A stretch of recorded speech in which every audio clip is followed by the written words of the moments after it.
Pai do Senhor, amados irmãos, aqui é o pastor Hélio Nelas, pastor da Igreja Metodista Pentecostal, no Morro da Carolina, no Jacatirão e do Caxias, Congregação Jardim Santa Marta da Forrocha, Congregação Nova Campinas do Caxias, para mais um vídeo aqui da aula da Escola Dominical, lição 11, classe de adultos da CPAD, segundo trimestre de 2022, sendo cautelosos nas opiniões. O texto ora nos diz: sede, pois, misericordiosos, como também vosso Pai é misericordioso. Lucas 6,36. Verdade prática. Quando julgamos as pessoas, nos colocamos em uma posição que não compete a nós, seres imperfeitos e falhos. Vamos então para a leitura bíblica em classe. Mateus 7, do 1 ao 6. Não julgueis para que não sejais julgados, porque com o juízo com que julgardes, sereis julgados. E com a medida com que tiverdes medido, vos hão de medir a vós. E por que reparas tu no argueiro que está no olho do teu irmão, e não vês a trave que está no teu olho? Ou como dirás a teu irmão: deixa-me tirar o argueiro do teu olho, estando uma trave no teu? Hipócrita, tira primeiro a trave do teu olho, e então cuidarás em tirar o argueiro do olho do teu irmão. Não deis aos cães as coisas santas, nem deiteis aos porcos as vossas pérolas, para que não as pise, voltando-se vos despedace. A introdução dessa lição, o autor diz o seguinte: nessa lição veremos que no Sermão do Monte, Jesus ensinou a respeito do julgamento do próximo. O mestre foi bem enfático ao declarar: não julgueis e não sereis julgados. Lucas 6,37. Somente o Senhor, que é conhecedor de todas as coisas, tem autoridade para julgar suas criaturas. Deus é o justo juiz e toda avaliação pertence somente a Ele, 2 Timóteo 4,8. Por isso o crente cheio do Espírito Santo é misericordioso, não julga os outros precipitadamente e procura viver como sal e luz no mundo. Nós vamos estudar a lição que não devemos julgar, somos falhos. Então, julgando os outros, nós podemos cair no erro, como Jesus falou aqui, da trave, né? Tira a trave do teu olho, para poder tirar o argueiro do olho do teu irmão. Pastor, mas isso significa, nós vamos ver durante a lição isso, que então agora tudo que as pessoas fizerem, todas as atitudes, todas as ações, nós vamos dizer, ok, está tudo certo, eu não posso te julgar, viva do jeito que você quiser, ou podemos fazer dentro da Bíblia a avaliação e ensinar ao nosso irmão se por um acaso vimos ele num caminho errado. Nós vamos ver isso aqui durante a lição, para que não haja uma errada interpretação do que Jesus disse. Jesus não disse, não julguei no sentido de você permitir que todos façam todas as coisas, inclusive você mesmo, porque você também não será julgado ou não será orientado por outras pessoas se você, porventura, estiver fazendo algo que desagrade a Deus. Nós vamos ver aqui, durante o decurso da lição, vamos entender. Não devemos julgar o outro, aprendendo a se relacionar com os outros. A igreja é o corpo de Cristo, formada por santos, porém humanos, imperfeitos e com dificuldades nos relacionamentos. Por isso estamos sujeitos a enfrentar contendas e disputas. 1 Coríntios 1, 11 a 12. Na verdade, nos mostra que Jesus não espera do crente perfeição. Contudo, ele exige que os súditos do seu reino sejam éticos e misericordiosos. Sede, pois, misericordiosos, como também vosso Pai é misericordioso. Lucas 6,36. O Sermão do Monte é o código de ética dos servos de Deus, mostrando como devemos agir ou nos comportar diante de uma ação errada do nosso irmão. Então, ele fala aqui de código de ética. Nós vivemos num mundo que não tem ética. Num mundo em que se espalham fake news, notícias falsas sobre pessoas. Então, o nosso padrão é o padrão bíblico, é o padrão da palavra. Eu não posso viver desta maneira, de forma tal que eu julgue alguém, que eu acho que alguém está fazendo alguma coisa, que eu acho que alguém está numa atitude errada, e eu vá, sem ter a certeza absoluta que isto é a realidade, divulgar isso para outras pessoas, fazer isso uma verdade. Eu vou colocar exemplos antigos para que o irmão possa entender. Houve uma época, e isso não aconteceu na Igreja Metodista Pentecostal que eu vou contar, e não foi na Metodista Pentecostal, mas eram fatos relatados lá antigamente. Então, antigamente, havia aquela questão muito forte das irmãs não poder cortar o cabelo, e alguém passou no lugar e a irmã que vendia doce na rua, ela estava com o cabelo, por causa de não sei se era doce ou salgado, alguma coisa assim, não cair cabelo na coisa, ela rolou o cabelo e prendeu.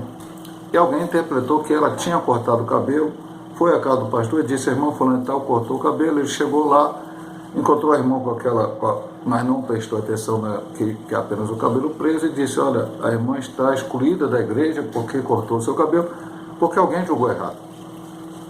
E a irmã não tinha feito aquilo. Outra determinada situação, o irmão passou de ônibus, viu a irmã com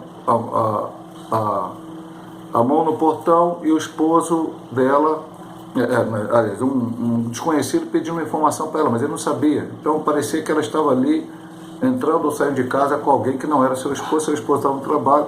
Foi até o pastor e disse que aquela mulher estava em adultério, e ela foi considerada assim. Logicamente foi descoberto que não era nada disso. Então é o julgamento errado, é o olhar de uma forma errada. Isso não pode acontecer. Nós somos cristãos, somos imperfeitos? Somos. E temos que procurar seguir a ética de Cristo, e o Sermão da Montanha nos ensina isso.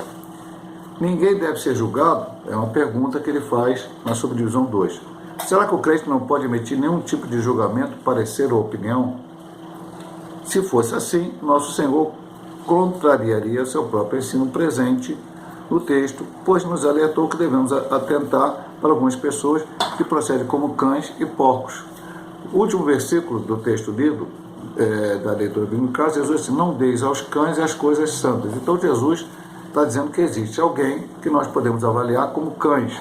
É o cachorro que ele está falando? Que anda quatro patinhas, faz o au-au? Não. É pessoas que estão escandalizando o Evangelho, pessoas que estão fazendo coisas contrárias à palavra de Deus. Nem deter aos porcos, você para a mesma coisa. Jesus não está falando do porco, né? Aquele que joga na lama. Jesus está falando de pessoas com atitudes erradas. Então, se ele falou para você não julgar, e ele está emitindo esse parecer, dizendo para que você possa não jogar as pedras do porco, você tem que entender que aquela pessoa está agindo como um porco, em atitudes espirituais, falando assim. Então, Jesus, não podemos julgar? Não. Temos que avaliar as situações, mas sempre sob a ótica de Cristo, como vamos ver aqui. Além de ele mesmo julgar o procedimento hipócrita dos escribas fariseus, como está no próprio Sermão da Montanha, 5:20, no 6, 2, 5:16, que já estudamos. Paulo, ao fazer julgamento dos cristãos de Corinto e de outras igrejas, Paulo falava das coisas erradas que eles estavam fazendo e escrevia para eles e dizia o que eles estavam fazendo de errado. Falou de errado quando um dizia: eu sou de Paulo, eu sou de Pedro, eu sou de Apolo. Falou sobre a questão da ceia do Senhor. Falou sobre a questão de alguns lá achar que deveriam batizar pelos mortos. E assim por diante, há várias situações, e não só na igreja ao Corinto, mas em outras igrejas também. Essas passagens bíblicas mostram que o julgamento envolvendo uma pessoa não pode ser desprezado. Porém, e aí vem o porém, é preciso ter em mente que não somos Jesus, o qual tinha conhecimento pleno da natureza humana. João 2, 24 e 25, lá está escrito que Jesus não precisava que ninguém dissesse como era o homem, porque ele conhecia. Ele era o próprio Deus, desceu à terra, transformou em um homem, né, corpo carnal, ele sabia como era o homem. O homem tem falhas, Jesus não teve porque ele não pecou. Nós temos falhas. Então, a base da lição, e nós já estamos até falando um pouco antecipado, é o seguinte: eu sou falho, eu tenho que entender isso. E talvez, ao fazer uma avaliação positiva ou negativa de alguém, eu possa errar, porque eu sou falho. Se eu fosse perfeito, se eu fosse Jesus, eu queria falar aqui no final, se eu fosse Jesus, aí eu sabia tudo. Sabia o que a pessoa estava fazendo, sabia o que a pessoa não estava fazendo, sabia qual a intenção da pessoa fazer aquilo, mas eu não sou Jesus. Não sendo Jesus, na hora da minha avaliação, eu posso avaliar erradamente, principalmente, meu amado irmão, se a minha avaliação for fora do sentido bíblico do ensinamento. Até porque, se eu ver o meu irmão em erro, eu tenho que orar por ele. Se eu ver o meu irmão em erro, eu tenho que, se possível, dentro do possível e conversar com ele, mas não para acusá-lo no sentido de chegar lá e colocar o dedo em risco e dizer que ele está errado, mas tentá-lo convencê-lo que aquela atitude, que na minha opinião não está correta, ele possa mudá-la para melhorar a sua vida. Julgamento defendido por Jesus é o terceiro subtópico desse primeira divisão, não devemos julgar o outro.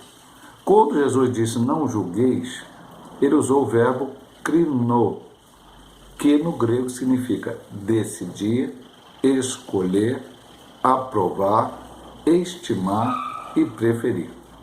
Ele queria ensinar que não podemos julgar alguém tão somente baseado em nossas observações ou pela aparência pessoal. O próprio Senhor Jesus foi julgado pelos escribas e fariseus por comer com pecadores. Eles estavam errados, porque a missão de Jesus era chamar os pecadores ao arrependimento. Voltando àquele exemplo que eu dei no início, né? O irmão passando de ônibus, vendo a irmãzinha com a mão na chave do portão de casa e conversando com uma pessoa que não era o seu marido. Ele avaliou errado. Aquela pessoa passou e perguntou: onde é a rua tal? Onde é o lugar tal? E ela estava falando com ele.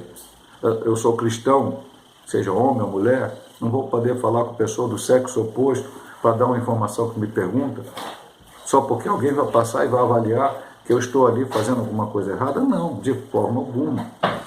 Então a avaliação muitas vezes é feita de forma errada. Por que a pessoa está em tal lugar? Por que a pessoa fez isso? Por que a pessoa agiu dessa forma? Se eu tenho certeza absoluta, ao conversar com essa pessoa ou em outra situação, que aquela atitude, aquela ação está contrária ao que a palavra ensina, volta a dizer o que eu disse no ponteiro: ore e, se possível, sente com a pessoa e converse. Vá até ela e fale com ela. As Escrituras Sagradas nos ensinam a não julgarmos, como também não admitir falso rumor e testemunhar falsamente contra alguém. A Bíblia conta a história do rei Acabe, que queria comprar uma vinha do seu vizinho, me foge agora o nome do vizinho, e ele queria comprar aquela vinha, o vizinho falou: não vou vender porque é herança da minha família.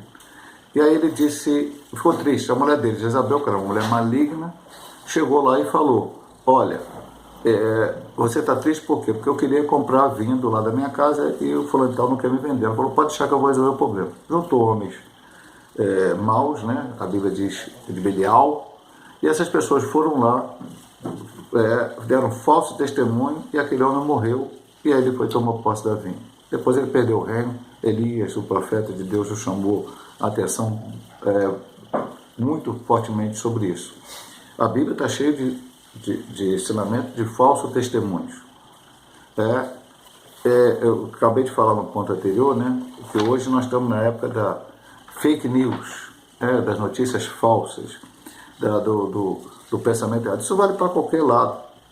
Vale dentro da igreja, vale dentro da família, vale na política. As pessoas começam a fazer a sua valoração das coisas.